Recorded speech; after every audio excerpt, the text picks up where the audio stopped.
This video is more of a kind of a cap or kind of a big perspective of what I've been thinking, and I wanted to do this video because I read your comments and I noticed that some of the comments are triggered off of maybe a lack of information, because in these videos it's hard to get a big picture of exactly what I'm thinking and doing with this, and the background where I'm coming from.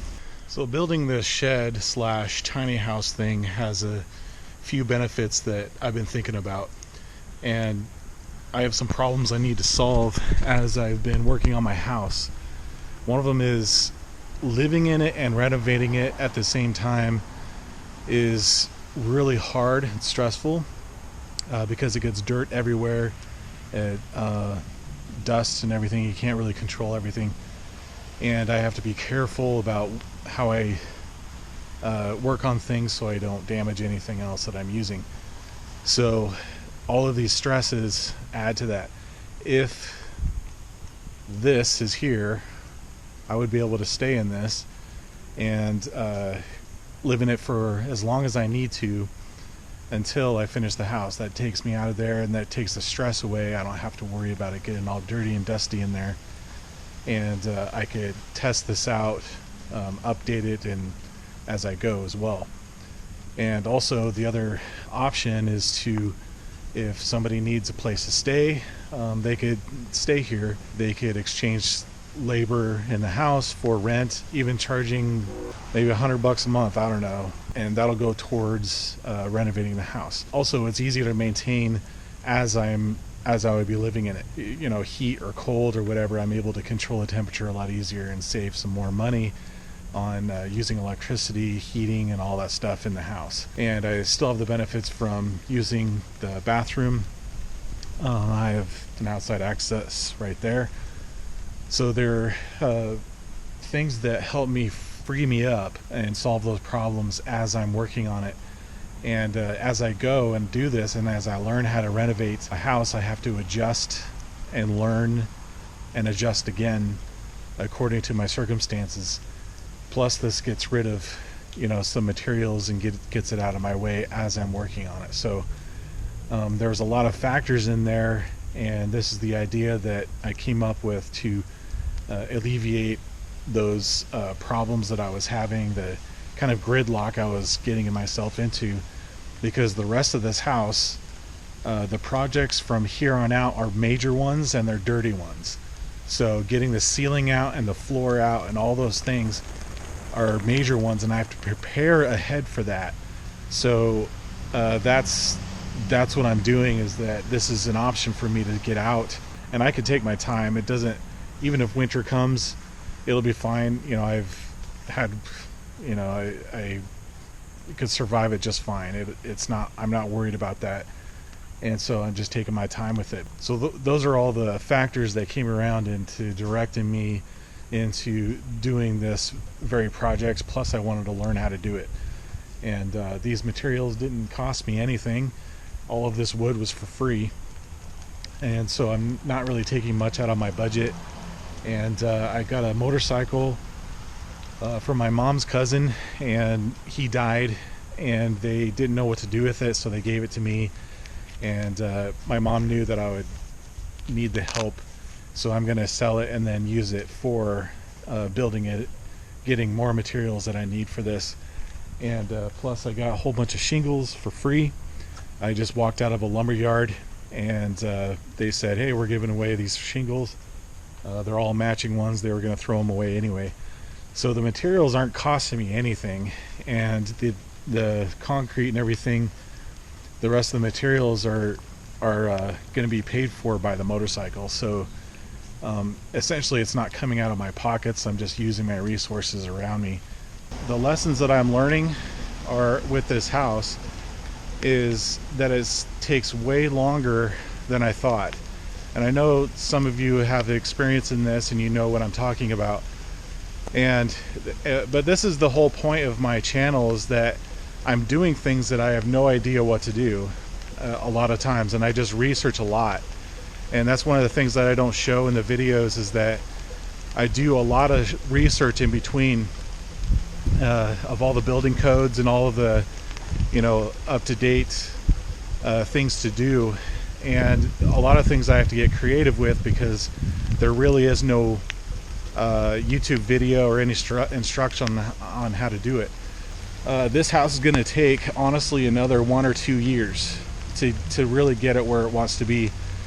That's one of the lessons that I had to take from this, is that this, I thought it was going to be done in a month or a couple weeks to a month or something, but I discovered more things that need to be done. Things take longer than I thought because I don't have tools, and also I need to work at the pace of my money and my knowledge. So I have to do a lot of research, and I have to build up the funds to do it. So there's a lot of factors and a reason why I don't just get this done immediately or call professionals and pay them to do it, because I just don't have the money. I want to do it myself, and the point is I have the freedom to do it myself at my own pace. And that's the whole point of my channel, is that since I have a paid off house, I don't pay mortgage or rent, so I'm able to take my own pace, and with the budget that I have, the small budget that I have, renovate the house. It'll take longer, but at least I can do it. I don't have to get a bank loan. I don't have to call professionals to get it done within that time. So as far as my philosophies go, I have had a really hard time in my past about finding housing, and it's been hell on earth. A lot of, sleepless nights sometimes, just very struggling with fears and depression because I don't have a place of my own, and there was really no hope to get a place of my own. I couldn't even dream of a place that I could possibly own myself. And I was trying all of these different ways of doing it, and none of them were working because my career was project based. I wouldn't be able to get a loan from the bank ever. All of my ambitions and everything were halted because I couldn't survive and get a place to stay. So the dream kept getting further and further away. There's been a lot of times in basements and attics and garages that I've lived in because I just don't have anywhere to go if I want to survive financially, because I have to go where the work is. But if the rent is sucking away all my money, there's no point.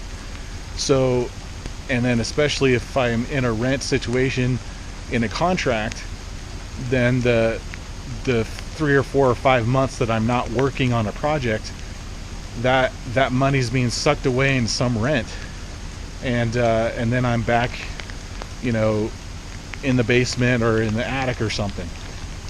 And that's just been the pattern. So I had to really figure this out over years. And some of you may be in the beginnings of it, just thinking about it. Some of you may not even know what's going on, why you're not happy, and why you can't survive and get traction. Some of you may be in the middle of making a decision and looking around for a piece of land or a house or something. And some of you may already have that experience and are, years beyond that, and you've made it, and you haven't had a regular job for a long time. And in fact, there's a guy that's about to interview me next week. He has a channel. I'm going to post the video up about his channel. So I'm going to put a link down below for that, and he's going to interview me next week. So we're going to talk more about this, and he's going to just show around the house and stuff like that, because he was interested in what I was doing here.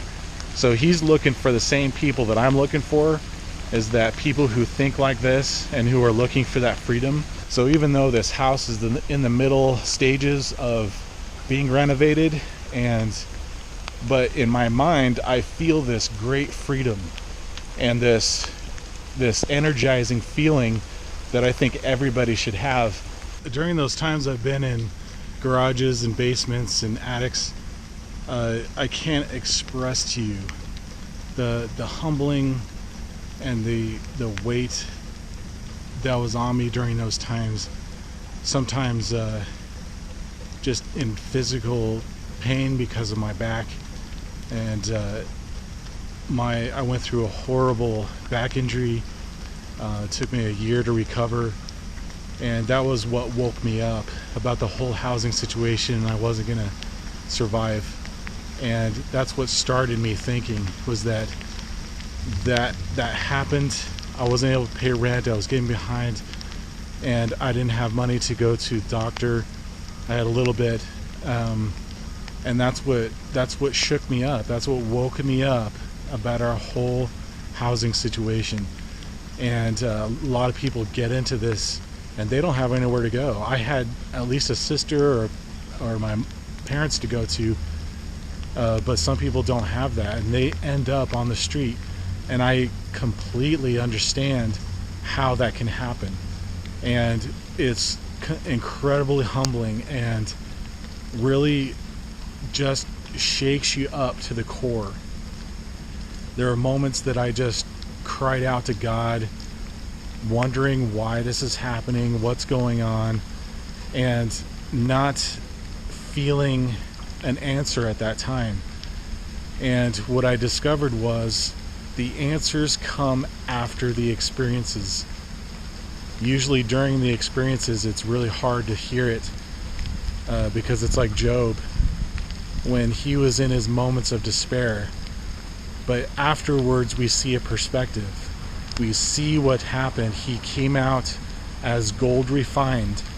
And that's exactly what's happening with each of us as we reach and grasp a hold onto Jesus Christ and our relationship with Him.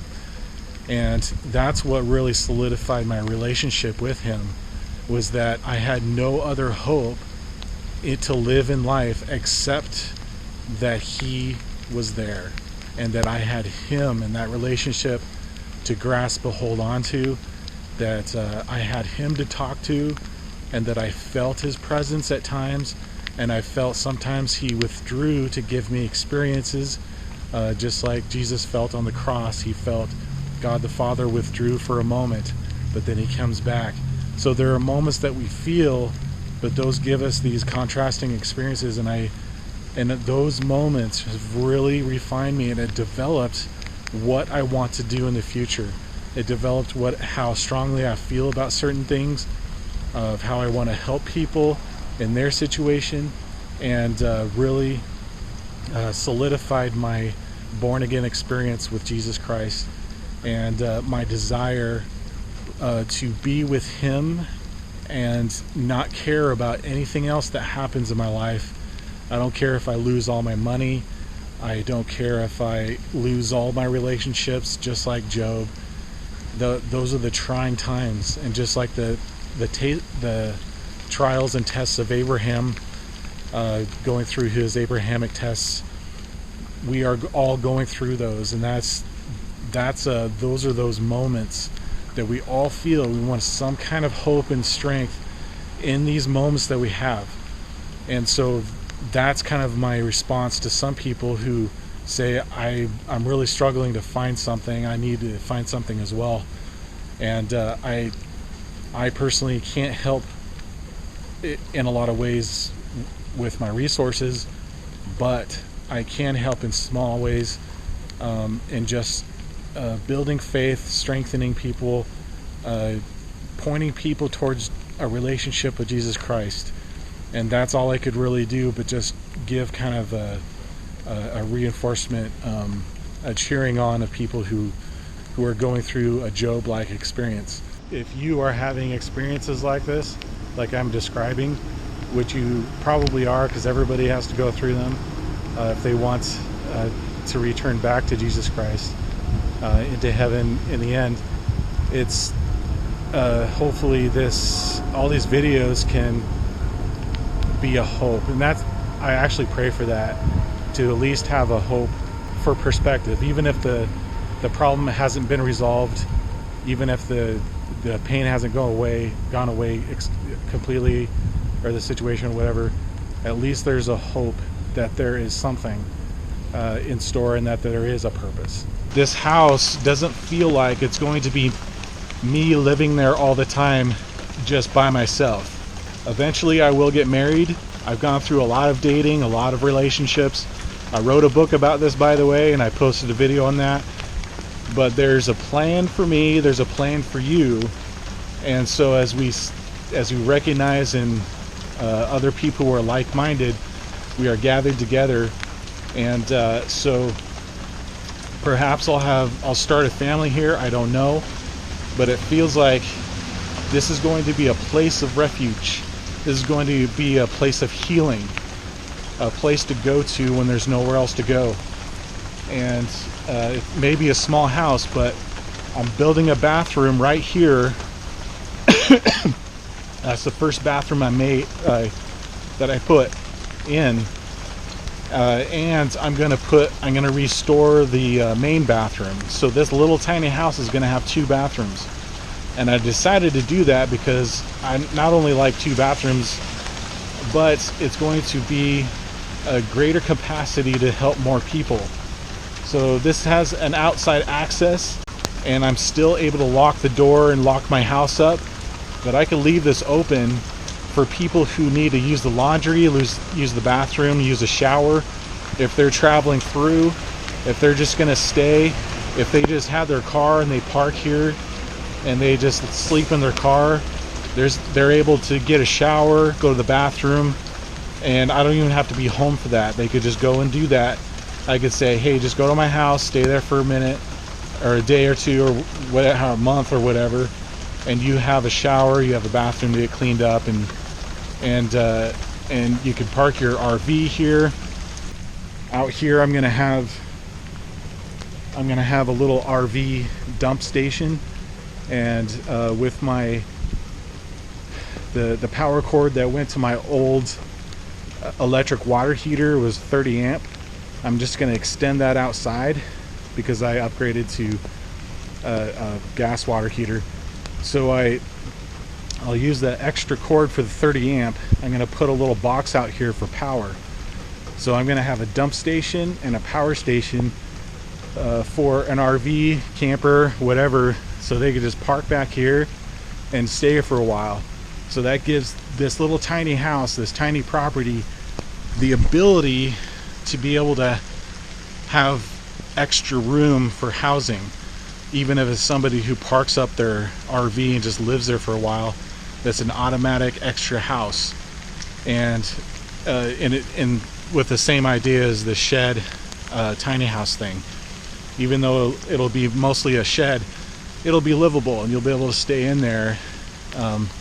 I don't know, short term, I don't know, but that's what I'm thinking all the time. And then in my house, I'm making it so there's plenty of places to sleep. I'm gonna have beds that are convertible, meaning like futons, like couches that turn into beds, or places that can turn into a bunk bed. And so dual purpose for all furniture.